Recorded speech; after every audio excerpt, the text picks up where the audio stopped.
June 1944. Normandy. The Bocage country. A British Sherman tank crouches behind a shattered stone wall, engine whispering at idle. Inside, the air is thick with diesel fumes, sweat, and fear you can taste. No one speaks. Not a word.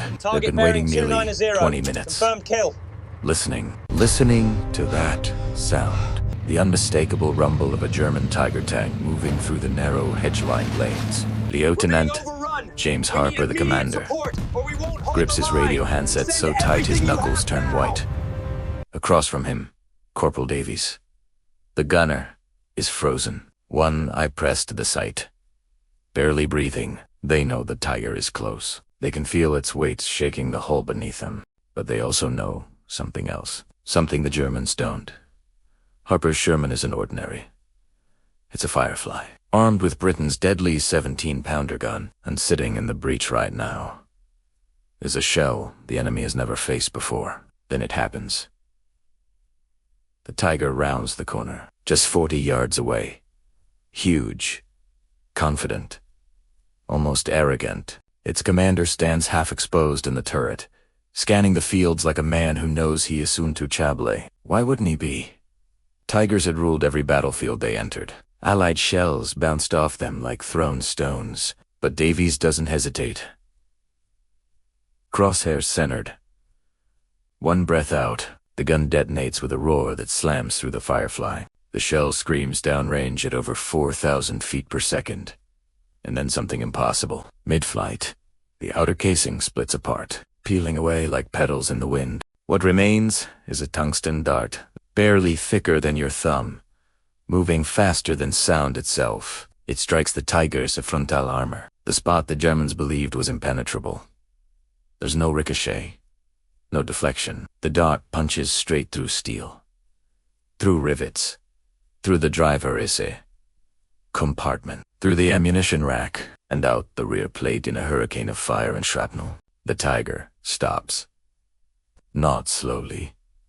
Instantly. Smoke erupts from every hatch. The German commander slumps forward dead before his body even understands what happened. Inside the Firefly, silence. Harper lowers his binoculars, stunned. What the hell was that? Davies exhales, voice steady.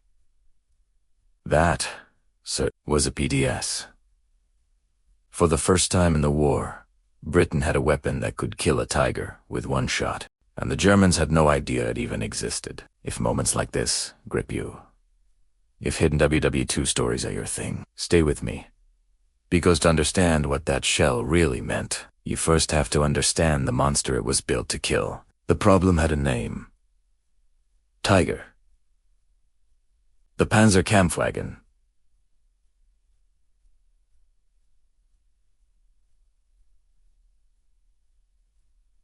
The Panzerkampfwagen vied 1942 and rewrote tank warfare overnight. 54 tons, armor up to 120 millimeters thick, and that legendary 88 millimeters gun capable of killing Allied tanks from over 2,000 meters away. British crews learned the truth the hard way. North Africa, Italy, Normandy. The pattern was always the same. Shermans, Cromwells, Churchills.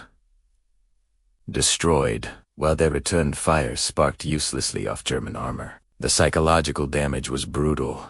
Tankers started calling missions involving Tiger's suicide runs. By 1943, British intelligence had studied captured Tigers in detail. The verdict was grim.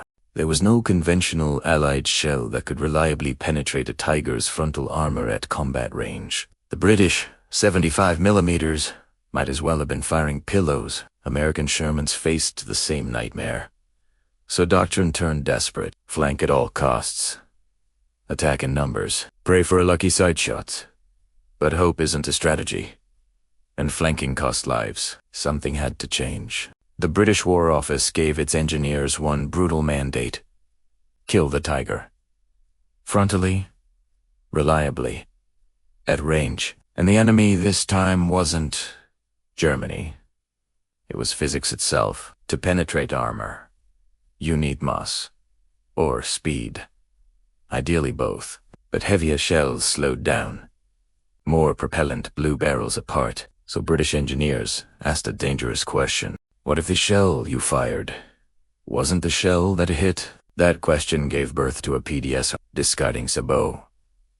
Instead of firing a full-caliber slug, the gun launched a sub-caliber tungsten penetrator wrapped in a lightweight carrier, the sabot. The sabot sealed the barrel, captured the full explosive force, then peeled away in flight. What continued forward was a dense tungsten needle, free of dead weight, moving at velocities traditional rounds could never reach, over 4,000 feet per second. At that speed, armor didn't resist.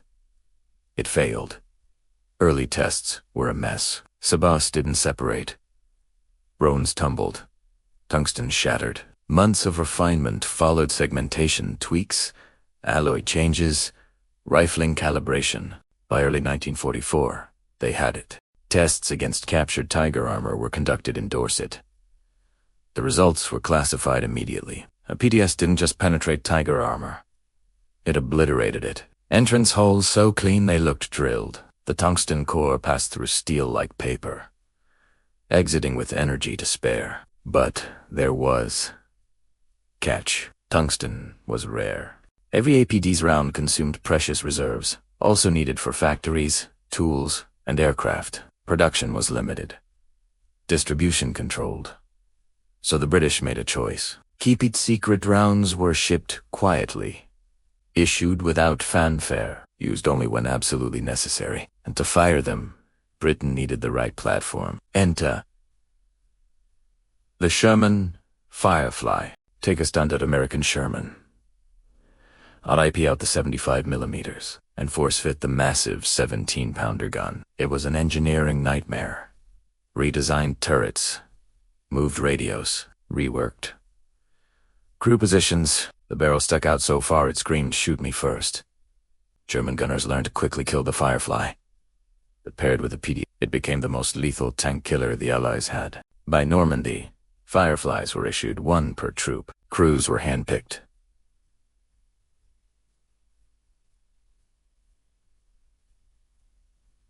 The steadiest men.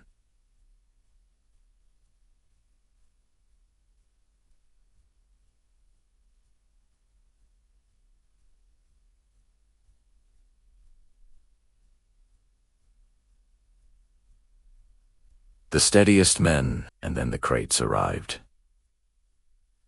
Red stenciling, officers gathered crews and explained the truth. One shot, frontal penetration, guaranteed kill.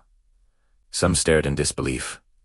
Some smiled grimly. The war was about to change. By summer 1944, Normandy was a meat grinder. Hedgerows became kill zones. German tanks waited in ambush. Casualty rates were horrifying. Some British units lost 80% of their armor in weeks. The men called it Tiger fear, but quietly. Fireflies multiplied. APDS stockpiled. Doctrine shifted. Don't flank. Don't charge.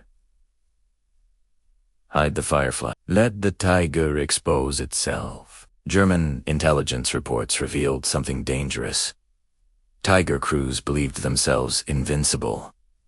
That arrogance would kill them. July 8th, 1944. Villers-Bocage sector. Morning mist clings to the hedgerows. Harper's Firefly sits hull down in a sunken lane. APDS already chambered. 2 Tigers advance. Confident. Unopposed. Range. 40 meters. Target. Front plate. Harper orders. Fire when ready. Davies fires. The Tiger stops dead. Smoke. Fire. Crew killed instantly. The second Tiger panics, retreats, towing the wreck away. One shot. One kill. Word spreads. Whispers around campfires. Stories of Tigers punched through like tin cans. Morale shifts. Not joy, but hope. German reports grow confused. Impossible penetrations. Frontal kills. Eventually, German engineers find tungsten in the armor scars. They understand. Too late. By Goodwood. By Market Garden.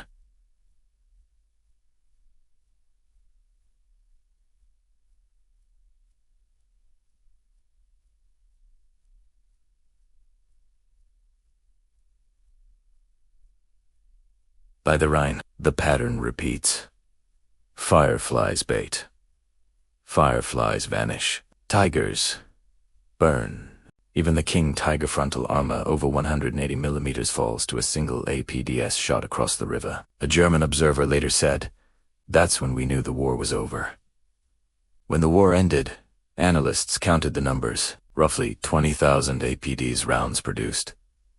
An 85% penetration rate against heavy armor, a kill-to-loss ratio that flipped the war's balance. But numbers don't tell you what it felt like. One Firefly commander said it best: before a PDS facing a tiger was a death sentence. After, you had a chance, and that changed everything. The tiger myth was dead, killed not by louder guns, but by smarter questions at tungsten dart, and men who refused to believe invincibility was real.